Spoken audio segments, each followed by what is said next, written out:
Hey guys, welcome back in new video. Guys, आज के इस वीडियो में हम कवर करने वाले हैं फिजिकल फार्मास्यूटिक्स का नेक्स्ट टॉपिक, जो कि बीफार्म थर्ड सेमेस्टर में।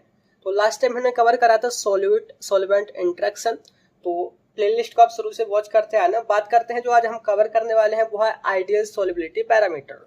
तो ये जो क्वेश्चन है ना वो लॉन्ग में आता है कि आइडियल सॉल्युबिलिटी पैरामीटर क्या है, उनको कैसे डिटरमाइन करते हैं, मेथड क्या है, उनकी एप्लीकेशन, लिमिटेशन, सारा कुछ हम देखने वाले हैं।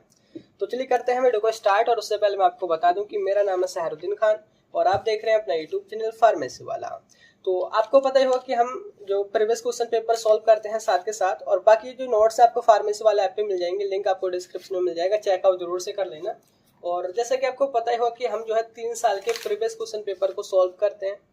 शुरू से वीडियोस अगर आप देख रहे हैं तो क्वेश्चन किस तरीके से आता है। तो ये जो क्वेश्चन है देखिए 2018-2019 में आया था, जो कि 10 मार्क्स में था। कैसे explain ideal solubility parameter and what are its application, advantage and limitation. इसके अलावा भी इसमें अदर चीज जुड़ी है, जो कि है describe briefly the methods for determination of ideal solubility parameter. तो काफी लेंथी क्वेश्चन हो जाता है, तो समझते हैं। देखिए बहुत ही आसानी से लिखा हुआ है। तो की बात करें, देखिए आइडियल सॉल्युबिलिटी क्या है। सबसे पहले जैसे कि निम्न हमारा आइडियल कहने का मतलब है कि जैसे हम किसी भी मोटिवेशनल स्पीकर को, किसी भी अपने टीचर को या किसी भी अपने बड़े को एज अ आइडियल मान लेते हैं। आइडियल कहने का मतलब है कि उसमें कोई कमी नहीं है, या फिर बोले तो वो एक स्टैंडर्ड लेवल का है। तो आइडियल सॉल्युबिलिटी यानी कि एक ऐसी सॉल्युबिलिटी जिसको कराने के लिए जो हमारा सॉल्यूट है, अगर हम सॉल्वेंट में डालते हैं तो उसमें उसे सॉल्यूबल कराने के लिए किसी भी टेम्परेचर की, किसी भी प्रेशर बढ़ाने की जरूरत नहीं होती है। सपोज करिए हमारे गिलास का पानी है, इसमें हमारा पानी भरा हुआ है और इसमें हमने शुगर डाल दी, ठीक है। और ये जो है बिना टेम्परेचर बढ़ाए, बिना प्रेशर बढ़ाए, ये जो है इसमें सॉल्यूबल हो गई है। तो ये जो है वो आइडियल सॉल्युबिलिटी कहलाएगी, ठीक है। तो बात करते हैं आइडियल सॉल्युबिलिटी पैरामीटर क्या है, यानी कि वो पैरामीटर जो कि आइडियल सॉल्युबिलिटी के होते हैं उनको हम आइडियल सॉल्युबिलिटी पैरामीटर बोलते हैं, ठीक है ना। तो बात करते हैं, देखिए इसको डिटरमाइन करने की या इसको पढ़ने की हमें जरूरत क्यों पड़ रही है एज ए फार्मेसी स्टूडेंट। तो बात करते हैं अपने मुद्दे पर, जो कि हमने यहाँ से सीखना है अगर हमने कहीं मेडिसिन को बनाना है। तो बात करते हैं जैसे कि मेडिसिन कैसे बनती हैं। कई चीज़ों से मिलकर बनती हैं। बोले तो सॉल्यूट सॉल्वेंट मिलते हैं। सपोज करिए हमारा सॉल्यूट है और ये हमारा सॉल्वेंट में अगर हमने मिक्स करना है, तो हमने मेडिसिन बनाने से पहले ये पता करना होगा कि जो हमारा सॉल्यूट है वो सॉल्वेंट में सॉल्यूबल भी है या फिर नहीं है। अब हमें ऐसे तो नहीं पता चल जाएगा देख करके, या हम बार बार घोल घोल के देखेंगे कि सॉल्यूबल हो रहा है या फिर नहीं हो रहा है। तो उसको डिटरमाइन करने के लिए वही आइडियल पैरामीटर्स होते हैं, यानी कि हम सॉल्वेंट के पैरामीटर्स देखेंगे, सॉल्यूट के पैरामीटर्स देखेंगे। अगर वो एक दूसरे से मैच हो रहे हैं या फिर वो एक दूसरे के बहुत ज़्यादा करीब हैं, तो वो जो है इजिली सॉल्यूबल हो जाएंगे। तो इसी प्रॉब्लम को कि हमें कैसे पता करना है कि कौन सा सॉल्यूट कौन सा सॉल्वेंट में सॉल्यूबल है, तो उसके 2 मेथड्स है। 2 अलग साइंटिस्ट ने अपने अपने विचार दिए कि आप इस तरीके से पता कर सकते हैं कि जो हमारा सॉल्यूट है वो सॉल्वेंट में सॉल्यूबल है या फिर नहीं है। तो बात करते हैं कौन कौन से मेथड्स हैं। देखिए यहाँ पे आप देखते रहना सारा कुछ। तो यहाँ पे जो मेथड्स हैं वो हमारे 2 मेथड्स हैं, 2 साइंटिस्ट के हैं। जो है एक पहला वो है हिल्डब्रांड सॉल्युबिलिटी पैरामीटर, जिसको हम डेल से रिप्रेजेंट करते हैं, बहुत ही आसान है। दूसरा है हैंसन सॉल्युबिलिटी पैरामीटर। तो सबसे पहले हम बात करते हैं हिल्डब्रांड सॉल्युबिलिटी पैरामीटर्स की। तो ये जो है मैंने यहाँ पे थोड़ा पीछे लिख दिया था, ठीक है। तो बात करें यहाँ पे जो हिल्डब्रांड और एक हमारे स्कॉट, 2 साइंटिस्ट थे जिन्होंने एक इक्वेशन दिया, आप बोल सकते हैं एक फॉर्मूला दिया, जो कि था del equals to del U upon V. ये 1/2 बोले तो इसका स्क्वायर रूट है। आप सिंपली समझिए, सिंपल तरीके से मैं आपको बताता हूँ। हमारे ये 2 साइंटिस्ट थे, उन्होंने क्या कहा कि अगर हमको जो हमारा सॉल्यूट है या सॉल्वेंट, अगर उसकी कोहेसिव डेंसिटी पता लग जाए, कोहेसिव डेंसिटी अगर हमको पता है, तो हम उसके पैरामीटर्स को डिटरमाइन कर सकते हैं। अब बात करते हैं कि कोहेसिव डेंसिटी क्या है। कोहेसिव डेंसिटी कहने का मतलब है कोहेसिव एनर्जी अपॉन वॉल्यूम। अब फिर वही पॉइंट आया कि आखिर ये कोहेसिव एनर्जी क्या हुई। यानी कि कोहेसिव एनर्जी कहने का मतलब है, जैसे कि हमारा ये सॉल्यूट का एक पार्टिकल है, ठीक है। ये छोटे छोटे छोटे छोटे छोटे और स्मॉल पार्टिकल से मिलकर बना है। तो इनको अलग अलग करने के लिए, इनको बिखेरने के लिए, तोड़ने के लिए जितनी एनर्जी हमें देनी होगी वो हमारी कोहेसिव एनर्जी कहलाएगी। अभी मैंने लास्ट वीडियो में सॉल्यूट सॉल्वेंट का इंटरेक्शन समझाया था, तो मैंने बताया था जैसे कि सॉल्यूट के पार्टिकल्स हैं, ये जैसे एक बड़ा पार्टिकल है वो छोटे छोटे में टूटेगा पहले, तभी तो वो जाके सॉल्युबल होगा अपने सॉल्वेंट में। अगर ये बड़ा ही बड़ा रहेगा तो हमें मतलब कि वो सॉल्युबल ही नहीं होगा। यानी कि जैसे कि उसका जो रेट है टूटने का या फिर कितनी एनर्जी हमें उसे तोड़ने में लग रही है, लगानी है, तो उसी के बेस पे हम पता कर सकते हैं कि वो मतलब सॉल्वेंट में सोल्यूबल होगा या फिर नहीं होगा। यानी कि सॉल्यूट के पैरामीटर और सॉल्वेंट के पैरामीटर दोनों हमने मीजर करने होते हैं, निकालने होते हैं। किससे? इस फॉर्मूले से। यहाँ पे हमारा जो डेल है वो सॉल्युबिलिटी पैरामीटर होगा, तो वही है del equals to cohesive density. Cohesive density मतलब यानी कि पर वॉल्यूम पे हमें कितनी कोहेसिव एनर्जी देनी होगी, वही कोहेसिव डेंसिटी कहलाएगी, यानी कि डेल यू अपॉन वी का स्क्वायर रूट। ठीक है, इसको आगे भी हम खोल के लिख सकते हैं कि डेल यू इक्वल्स टू होता है, ये एकदम मतलब फिक्स फॉर्मूला है जो कि डिटरमाइन है कि डेल यू इक्वल्स टू होता है del H minus R T upon V, और जो यहाँ पे स्क्वायर रूट है वो स्क्वायर रूट यहाँ पर है। तो ये जो है बिल्कुल आपने या तो रट लेनी है या समझ लेनी है, ये इक्वेशन आपको पता होना चाहिए, फॉर्मूला पता होना चाहिए कि हिल्डेब्रांड ने कौन सा फॉर्मूला दिया था जिससे हमें आइडियल सॉल्युबिलिटी पैरामीटर डिटरमाइन करते होते हैं। ठीक है, बात करते हैं यहाँ पे कौन सा चीज क्या है कि डेल जो है वो हमारा सॉल्युबिलिटी पैरामीटर है। ठीक है, अभी मैं आपको सही तरीके से समझाऊंगा कि आखिर हम कैसे प्रैक्टिकली इनको इंडस्ट्री में जाके यूज करने वाले हैं। तो डेल यू जो है वो हमारी कोहेसिव एनर्जी है, यानी कि वो एनर्जी जो कि पार्टिकल्स को अलग अलग बिखेरने के लिए, सपोज करिए हमारा वही पार्टिकल, इस पर हमने हैमर मारा तो उसको तोड़ने में, बिखेरने में, सारे पार्टिकल्स को अलग करने में कितनी एनर्जी लगी, वो हमारी कोहेसिव एनर्जी है। दूसरा है डेल एच, जहाँ पे डेल एच मतलब फर्दर वही कोहेसिव एनर्जी से ही आया था, जो कि है हीट ऑफ वेपराइजेशन, यानी कि किसी भी अगर वो हमारा बोले तो लिक्विड है तो उसको वेपर्स में कन्वर्ट करने के लिए कितनी हीट देनी होगी, कितनी एनर्जी देनी होगी, वो है यहाँ पे। बाकी आर हमारा गैस कांस्टेंट है, टी जो है हमारा टेम्परेचर है, वी जो है हमारा मतलब वॉल्यूम है। तो ये आपको फॉर्मूला समझ आ गया होगा। अब बात करते हैं प्रैक्टिकली, कुछ चीजें देखते हैं। तो सपोज करिए ये जो है मतलब सपोज करिए जैसे कि हमारा ये सॉल्वेंट है, यहाँ पे ये हमारा सॉल्यूट है। ठीक है, ये जो है हमने इसमें डालना है और इनको डालने के बाद हमारी ड्रग रेडी हो जाएगी, हमारी ड्रग बन जाएगी। तो बात करते हैं कि हमने पहले इसके पैरामीटर निकालने हैं, फिर इसके पैरामीटर निकालने हैं, जो कि ऑलरेडी यहाँ पे निकाले हुए हैं। मैं वो आपको दिखाता हूँ। जैसे कि ब्यूटेन का जो सॉल्युबिलिटी पैरामीटर्स हैं, यानी कि ब्यूटेन की कोहेसिव एनर्जी, वॉल्यूम वगैरह फिल करा के उसकी जो सॉल्युबिलिटी पैरामीटर यानी कि जो डेल का जो मान है ये जो है वो इतना आता है, 7.1 आता है। तो बात करते हैं, देखिए ब्यूटेन का है 7.1, हेक्सेन का है 7.3, टोल्यूइन का इतना है, बेंजीन, एनिलीन, एसिटाल्डिहाइड। यहाँ पे कुछ एग्जांपल मैंने दे रखे हैं। सपोज करिए ब्यूटेन या बोले तो हेक्सेन ये हमारा सोल्यूट है जो कि हमने सॉल्वेंट में डालना है। अगर हम ब्यूटेन को एनिलीन में डालते हैं, यानी कि डिफरेंस समझना, 7.1 को 9.8 वाले मतलब पैरामीटर्स में डालते हैं, तो ये बहुत ही कम सोल्यूबल होंगे क्योंकि इनमें बहुत ज़्यादा डिफरेंस है इन कंपैरिजन टू अगर हम एनिलीन को एसिटाल्डिहाइड में डालते हैं तो ये बहुत ज़्यादा सोल्यूबल होंगे, क्योंकि यहाँ पे 9.8 है इसके डेल की वैल्यू, यहाँ पे 9.9 है।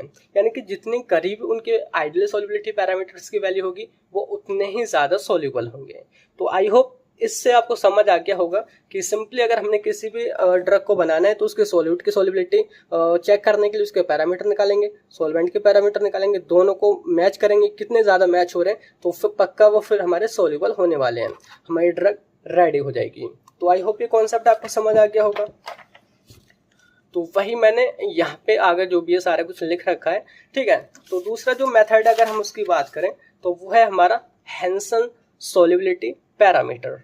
तो पहला मेथड हम देख चुके हैं। तो ये जो मेथड था वो दिया था चार्ल्स एम हेंसन ने 1967 में। तो उसने क्या कहा था, उन्होंने बोला था कि उन्होंने एक अपनी इक्वेशन दी थी उन्हीं की तरह, जो है del square T equals to del D square plus del P square plus del H square.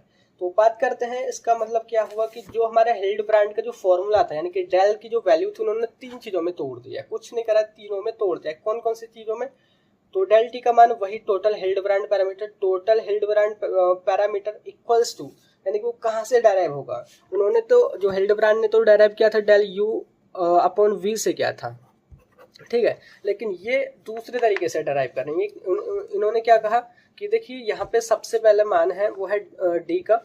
D का मतलब क्या है? डी का मतलब है energy for dispersion forces between molecules, यानी कि जो हमारे पार्टिकल्स हैं, लाइक ये हमारा पार्टिकल है, बड़ा पार्टिकल है, इसके छोटे छोटे पार्टिकल ऐसे हैं, तो इनको डिस्पर्स करने के लिए कितनी एनर्जी लगेगी, ठीक है, हमने एनर्जी तो ही काउंट करनी है, इतनी एनर्जी प्लस sp2 यानी कि p का मतलब है कि इंट्रामोलिकुलर फोर्स।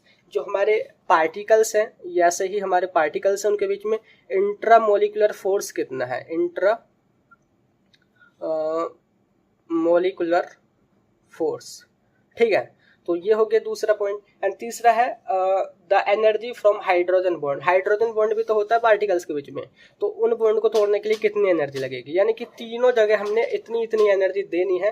तो टोटल जितनी एनर्जी हुई तो वो हमारी, उससे हमको आइडियल सॉल्युबिलिटी पैरामीटर पता लग जाएंगे। तो बात करते हैं इसकी सिंपली। यहाँ पे जो है हमने तीनों के मान देखने होंगे, हर एक सॉल्वेंट के या सॉल्यूट के। सपोज करिए यहाँ पे कुछ सॉल्यूट सॉल्वेंट दे रखे हैं। बात करें जैसे कि एन पेंटेन है, एन हेक्सेन है, ये हमारे सॉल्यूट है। तो जैसे कि इसका डेल डी का मान है, डेल डी कहने का मतलब है वही मतलब डिस्पर्सन के लिए जो हमें मतलब जो फोर्सेस है, डिस्पर्सन फोर्स के लिए जितनी हमें एनर्जी देनी होगी वो इतना है। और डेल पी यानी कि इंट्रामोलिकुलर फोर्स बिल्कुल भी नहीं है, डेल एच हाइड्रोजन बॉन्ड बिल्कुल भी नहीं है। तो टोटल टू डेल टी की वैल्यू वो इतनी है। तो यहाँ पे टोटल डेल टी की वैल्यू यही हमने मैच करनी होगी, जो कि इन तीनों के जुड़ने से आएगी। यानी कि सिंपली इसमें तीनों की वैल्यू पुट कर देनी और ये हमारा निकल आएगा। तो यहाँ पे जैसे कि बात करें जैसे कि एन पेंटेन है, अगर उसको हम वाटर में डालते हैं तो वो इनसोल्यूबल होगी, बिकॉज यहाँ पे डेल टी की वैल्यू 14.5 है, लेकिन वाटर की वैल्यू 47.8 है, यानी कि बहुत ज़्यादा डिफरेंस है। तो आप बिल्कुल अभी गूगल पे भी सर्च कर लेना कि पेंटेन हमारा वाटर में सोल्यूबल है या फिर नहीं है, तो सिंपली लिखाएगा ये इनसोल्यूबल है। ऐसे ही दूसरा बात करें जो कि इसके करीब का लेते हैं कोई, जैसे कि हमारा 36.1 है ग्लिसरॉल। तो ग्लिसरॉल इसमें सोल्यूबल हो जाएगा, यानी कि इनकी वैल्यू यहाँ पे बिल्कुल एक के मतलब करीब है। तो आप सिंपली अभी सर्च करना कि ग्लिसरॉल जो है वाटर में सोल्यूबल है कि फिर या फिर नहीं है, तो आप देखोगे कि वो जो है सोल्यूबल है। तो इस तरीके से यानी कि जितनी ज़्यादा जो डेल टी की वैल्यू सोल्यूट और सॉल्वेंट की करीब करीब होंगी वो उतने ही ज़्यादा सोल्यूबल होंगे। तो यहाँ पे बात करें इसकी कुछ यूनिट्स भी हैं, यानी कि जिसमें हमारा सोल्युबिलिटी पैरामीटर मेजर किया जाता है, जो कि है जूल पर मीटर की पावर क्यूब और इसका स्क्वायर रूट। तो इसको हम पास्कल स्क्वायर रूट भी बोल सकते हैं, ये हमारी ऐसा यूनिट है। इसके अलावा कुछ कन्वेंशनल यूनिट भी है, जैसे कि कैलोरीज पर सेंटीमीटर की पावर क्यूब, और इस पे हमारा स्क्वायर रूट है।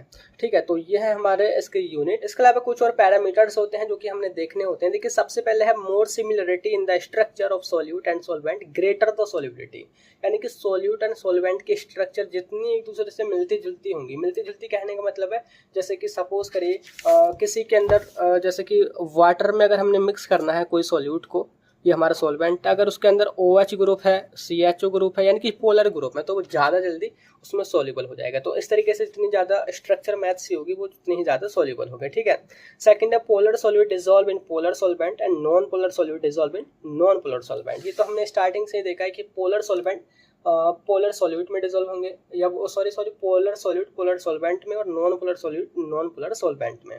ठीक है, बात करते हैं अगर हमने किसी भी सब्सटेंस में या किसी भी सॉल्यूट में या सॉल्वेंट में अगर OH group, CHO group, CHOH group ये जोड़ दिए हैं तो वाटर में इसकी सॉल्युबिलिटी बढ़ जाएगी, क्योंकि हमारे पोलर ग्रुप हैं। इसके अलावा अगर यही ग्रुप हमने जोड़ दिए हैं तो उसकी जो सॉल्युबिलिटी है जो हमारे नॉन पोलर सब्सटेंस है उनमें घट जाएगी, नॉन पोलर जो सॉल्वेंट है उसमें घट जाएगी।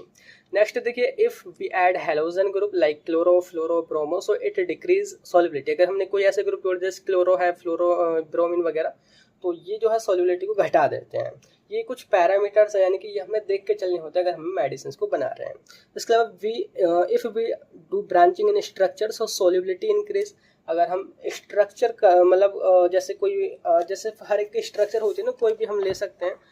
अगर जैसे उसकी स्ट्रक्चर कुछ इस तरीके से है CH3 CH3 CH3, अगर हमने यहाँ पे एक इसकी ब्रांच लगा दी CH3 CH2 CH3 ऐसे करके, तो वो जो है सॉल्युबिलिटी को और ज़्यादा बढ़ा देगा। ठीक है, high molecular weight solid compound are difficult to dissolve in water. तो जिनका वेट मोलिकुलर वेट ज़्यादा होता है वो वाटर में बहुत कम या इजीली वो सॉल्युबल नहीं होते हैं। तो ये आपको समझ आ गया होगा कुछ पैरामीटर्स की। अब बात करते हैं सिंपली कि इनकी एप्लीकेशन क्या है। जैसा कि हमारा क्वेश्चन था कि यहाँ पे हमने देखा है कि आइडियल सॉल्युबिलिटी पैरामीटर क्या है, उनको कैसे हम डिटरमाइन करते हैं, मेथड हमने देख लिया। अब बचा है एप्लीकेशन, एडवांटेज एंड लिमिटेशन। तो बात करते हैं इनकी एप्लीकेशन की कि कहाँ पे जो हमारे आइडियल सॉल्युबिलिटी पैरामीटर्स है वो यूज़ होते हैं। तो पहला पॉइंट देखिए वो है it provide numerical method to predict interaction between materials, यानी कि दो मटेरियल्स में क्या इंटरेक्शन होगा उसको हम प्रेडिक्ट कर सकते हैं एकदम न्यूमेरिकल मेथड से, कोई भी उसमें एक्सेप्शन नहीं होगा। सिंपली बोले तो सपोज हमारा सॉल्यूट है, ये हमारा सॉल्यूट है, अगर इसको हमने किसी सॉल्वेंट में यहाँ पे हमने इसमें मिक्स करना है तो पहले क्या होता था, हमने प्रैक्टिकल करना होता था कि हम वेट करते थे कि घोल घोल के देखते कि सॉल्युबल होगा या फिर नहीं होगा, हुआ या नहीं हुआ, कितना हुआ, स्पेरिंगली है, इनसॉल्युबल है या ज़्यादा ही सॉल्युबल है, तो क्या सिस्टम है, तो वो जो है हम प्रैक्टिकली देखते थे। लेकिन इससे हमें ये फ़ायदा हुआ, हमें एकदम न्यूमेरिकल वैल्यू मिल रही है, यानी कि हमने दोनों की न्यूमेरिकल वैल्यू यानी कि डेल का मान निकाला, तुरंत के तुरंत हमने उनको मैच किया कि वो एक दूसरे के कितने करीब है, वो उतने ही ज़्यादा सॉल्युबल होंगे। ठीक है, पॉइंट समझ आ गया होगा आपको। सेकंड है देखिए इट यूज टू डिटरमाइन या predict the solute will be dissolve in the solvent और नॉट, सॉल्यूट हमारा सॉल्वेंट में डिसॉल्व होगा या फिर नहीं होगा। मेडिसिन को बनाने से पहले हम ये पता कर सकते हैं, अगर नहीं हो रहा है तो हम सोल्युबलाइजिंग एजेंट का भी यूज़ कर सकते हैं। ठीक है, नेक्स्ट है देखिए वो also involve in the drug mode of action, हमारी दवाई मेडिसिन कैसे काम करेगी इसमें इसका काफ़ी बड़ा रोल है, क्योंकि अभी आप 4th सेमेस्टर में देखोगे तो सबसे पहले जब भी हम मेडिसिन को लेते हैं तो सोल्यूबल ही होती है हमारे स्टमक में जाके या फिर हमारे इंटेस्टाइन में जाके, तो पहले वो सोल्यूबल होगी, उसके बाद वो हमारे ब्लड में पहुंचती है या बोले तो वो हमारी एब्जॉर्ब होती है। तो यहाँ भी काफ़ी बड़ा रोल है इसका। इसके अलावा in the selection of solvent, हमने कौन सा सॉल्वेंट लेना है ये हमको पता चल जाएगा कि हमने पोलर लेना है या फिर नॉन पोलर लेना है, तो ये जो है हम पहले ही प्रेडिक्ट कर लेंगे, हमारी मेडिसिन वगैरह खराब नहीं होंगी। ठीक है, नेक्स्ट देखिए इन सार यानी कि स्ट्रक्चरल एक्टिविटी रिलेशनशिप, बोले तो हमने कौन सा ग्रुप मेडिसिन में ऐड करना है। सपोज हमारा सॉल्वेंट जो है वो वाटर है, तो हमारा जो सॉल्यूट जो है वो भी हमारा पोलर नेचर का होना चाहिए। सपोज हमारा सॉल्यूट पोलर नेचर का नहीं है तो हमने CHO ग्रुप जोड़ दिया, यानी कि ये कहलाता है उसकी स्ट्रक्चर एक्टिविटी रिलेशनशिप, यानी कि स्ट्रक्चर में चेंज करते ही उसमें पूरा जो उसका एक्शन है वो चेंज हो जाता है, यानी कि वो सोल्यूबल हो जा रहा है। तो इस तरीके से यहाँ भी काफ़ी बड़ा रोल है। इसके अलावा केमिकल काइनेटिक डिटर्मिनेशन, जो हमारे केमिकल की जो रिएक्शन है उसकी काइनेटिक है और कितनी तेज़ी से हो रही है, नहीं होगी या क्या होगा, तो उसको भी हम डिटरमाइन कर लेते हैं किसके बेस पर, इसी के बेस पर। तो एप्लीकेशन आपको समझ आ गई होंगी। अब लास्ट में हम बात कर लेते हैं इसके कुछ लिमिटेशंस भी हैं कि ये जो हमारे दो मेथड्स थे उनको हम मतलब कहाँ पे फेल हो जाते हैं। पहला है solubility parameters only based on like dissolve like theory. अभी तक हम देखते आ रहे हैं कि हम बोल रहे थे कि सेम चीज़ होगी वो सेम चीज़ में ही डिसॉल्व होगी, लेकिन ये कॉन्सेप्ट आपने देखा होगा जो हमारे आयनिक सब्सटेंस होते हैं वो पॉजिटिव चार्ज वाला वो नेगेटिव चार्ज से मिल जाता है। ठीक है, पॉजिटिव चार्ज वाला नेगेटिव चार्ज से मिल करके प्लस माइनस ये हमारा कॉम्प्लेक्स यहाँ पे बना लेता है। तो ये जो है थ्योरी यहाँ पे फेल हो जाती है। तो सिंपली आप देखोगे not valid for electron donor और एक्सेप्टर कॉम्प्लेक्सेस, तो यहाँ पे भी इसका काफ़ी बड़ा रोल हो, मतलब कि यहाँ पे फेल हो जाती है। ठीक है ना, नेक्स्ट देखिए वो है it is not able to predict other thermodynamic properties such as heat of solution, volume after mixing। तो यहाँ पे देखो कि जो हमारा मतलब कि ये जो हमारी थ्योरी है सॉल्युबिलिटी पैरामीटर्स वाली, तो ये जो है ना तो ये हीट ऑफ सॉल्यूशन को डिटरमाइन कर पाती है, इसके अलावा वॉल्यूम जो होता है उसको भी ये प्रेडिक्ट नहीं कर पाती है। तो ये जो है इसकी कुछ फेलियर्स हैं। तो आई होप ये लिमिट आपको समझ आ गई होंगी। तो यहाँ पे जो हमारा टॉपिक था फाइनली हमने कवर किया है। मे भी वीडियो लेंथी होगी हो, लेकिन आपको समझ आ जाना चाहिए। तो ये हमारा सॉल्युबिलिटी पैरामीटर हमने कवर कर लिया। नेक्स्ट में हम कवर करेंगे सॉल्वेशन एंड एसोसिएशन और quantitative approach to the factor influencing solubility of drug. मिलते हैं नेक्स्ट उसी वीडियो में, तो तब तक के लिए bye bye, thank you, have a nice day.